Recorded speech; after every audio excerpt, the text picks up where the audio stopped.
Memphis, about 10 feet off of Beale and up onto Union Avenue.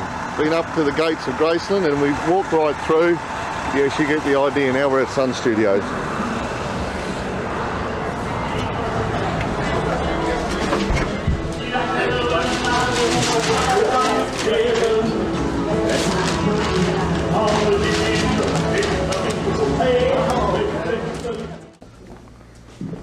Oh, here we are.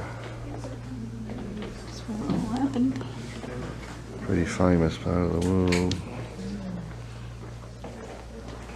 So this is the room I've been telling you about. Of course, you walk in here, it's just a little tiny place, isn't it? But truly, this is the room that many people would tell you that rock and roll music was actually created where you're standing. So that is pretty incredible when you think about that, of course, because it means, you know, among other things, this little room here changed the entire world with the music that came out of this place. So that is incredible. But, you know, I got something else to tell you, a little incredible, hard to believe. It's about that first recording of Elvis I played for you upstairs. Remember I told you that Marion Keisker out there made it, right? Luckily, she also saved a copy of that recording because, you know, she felt, here's something a little special, right? So she plays it for Sam Phillips. And guess what? Sam, he hears that. He was not interested in recording Elvis Presley, and that was because, you know, really he was recording the blues, and that was a pop song. He wasn't interested in pop music. This means, ultimately, Elvis would have to wait over a year before he was invited back in this room to make a real recording. That was mainly due to Marion Keisker, but, you know, Elvis didn't have a band, so Sam Phillips introduced him to these two other musicians up there. Scotty Moore on the guitar, Bill Black on the bass. That's who you saw on that television show up there with Elvis. They played mostly on some of the country music that was recorded in here. But it was July 5th, 1954. That's when they were all in here together. Bill Black, that's actually where he stood right there with the double bass he played. That was put the guitar player on the other side over there. But Elvis Presley, let me show you, right there on that spot. That is where he would have actually stood when he recorded in this room, as well as these other great vocalists. That's where they figured out the best acoustics were for that. But you know, I got to be honest with you, they were having a little bit of a problem with Elvis that night. They were trying all these different songs, country songs, pop music, but everything they tried, it wasn't working. It was not what Sam Phillips was looking for. So they were almost about to leave. Sam was thinking this was a mistake. But at the last second, Elvis started singing an old blues song. And it was called That's All Right, Mama. And I'm sure you've probably heard that version by Elvis. Well, you know, of course, his version was very different from the blues record he got that from. You know, Elvis added a little bit more of a country feel to it. And that was actually very different for that time, that mixture of blues and country music put together, although eventually that was going to change music forever. At the time, you know, it was very different. Sam Phillips wasn't sure if people were ready for it yet. So he decided, be safe, give it a test. He brought it to this man right over here. And behind that mic, you see Dewey Phillips. He was a DJ in Memphis. He was not related to Sam. But the idea was basically taking the record, have him play it on the radio, and just see if people like it or not. So this is what we're going to do. We're actually going to go back and listen to one of these radio broadcasts. You're really going to hear Dewey Phillips play That's All Right, Mama for one of the first times ever. And let me tell you, ladies and gentlemen, I promise you, you're never going to hear another DJ quite like this man on your radio ever again. I promise you that. I think you're going to understand what I mean when you hear Dewey Phillips on Red, Hot, and Blue. Oh, yes, sir, good people. So Phillips, let's bring the hottest cotton picking thing in the country. Red Hot Blue, coming through WHBQ and Hotel Tisco on the magazine floor. Is that right, Diz? That's right. Party call Sam Putney. I got to call Sam, Diz. Ah, Pete Pick. Hey, come on, that Ern. Pinch the Ern. Hey, on, buddy. Pretty good, partner. Get you a wheelbarrow load of mad hogs, run them through the front door, tell them Phillips sent you from Red, Hot, and Rhythm and Blues. Telling you, I got a new song we're gonna play here. They're gonna cut loose this new song. You know, they say Dewey Phillips, he just received so many phone calls after playing that song, he had to continue to replay that one song, That's All Right Mama, over and over and over and over again all night long. That created a huge sensation here in Memphis, that mixture there of blues and country music like that. But of course, you know, Sam Phillips, you can imagine he was pretty happy with that reaction.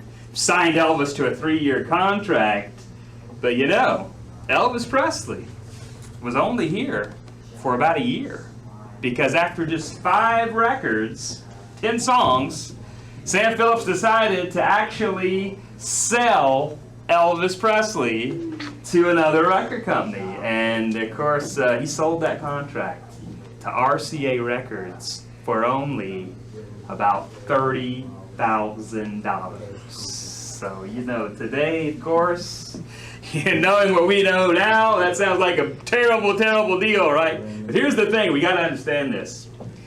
The deal actually saved this place. Because you see, Sam Phillips, he wasn't making a lot of money with Elvis. Only the last record was a hit. As a matter of fact, Sam Phillips was bankrupt. He was about to lose this place. So with this money, you know, he kept the place open. He kept on recording all these other great artists that probably would never have been recorded otherwise. And yet, our music today, it would be totally different if it wasn't for these people. Now here's a man who originally was a door-to-door salesman in Memphis, but he ended up becoming one of Sun's biggest stars. He's sitting right over there, later known as the Man in Black, Johnny Cash. Also, first recordings made right here in this room, Folsom Prison Blues, among so many other great ones, including his first #1 record, I Walk the Line.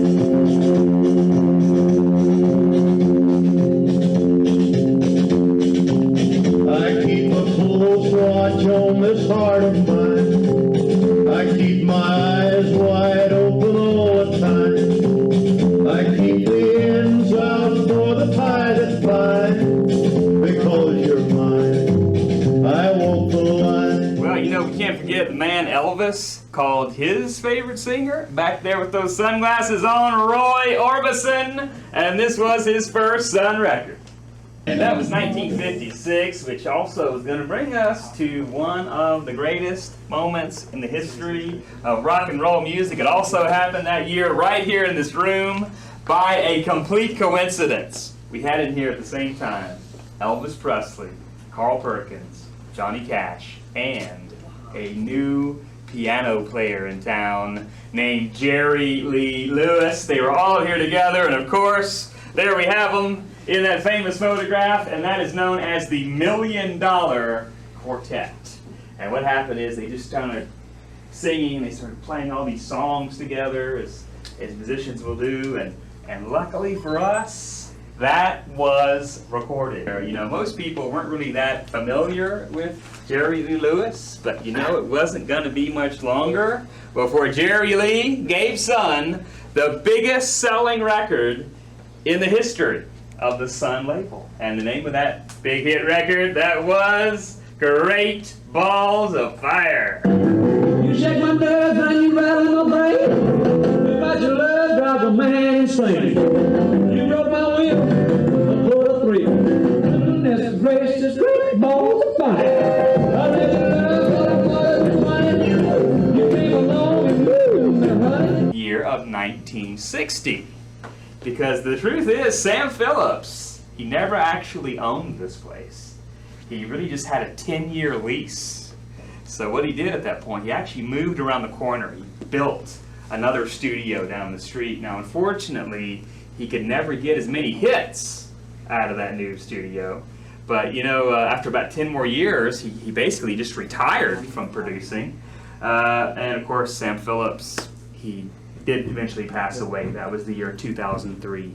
But you know, this original studio here, after he left it, it became all these other businesses. No more music was recorded in here for almost 3 decades, but incredibly, this room managed to stay virtually unchanged since Sam Phillips left it. So in other words, this is the same tile on the floor.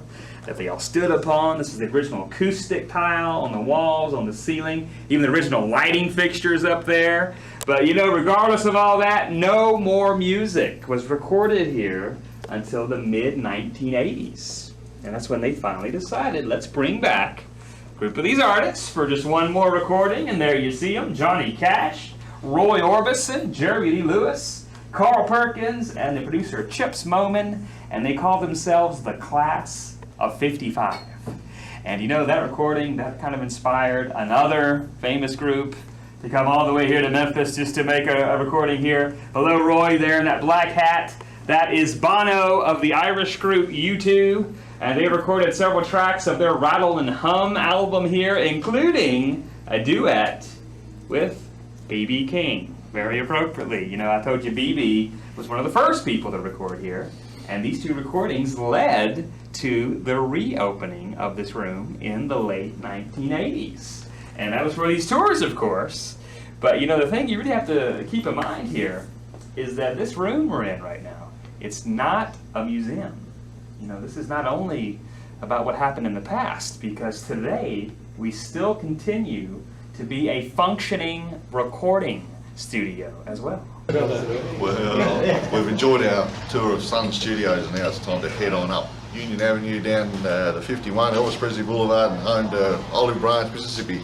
Let's go. You don't really hear about it. That's the front office. But there were quite a few, actually. The biggest one was a woman named Barbara Pittman. She was like the biggest female artist, but unfortunately, Sam didn't really know what to do, didn't know how to produce female artists.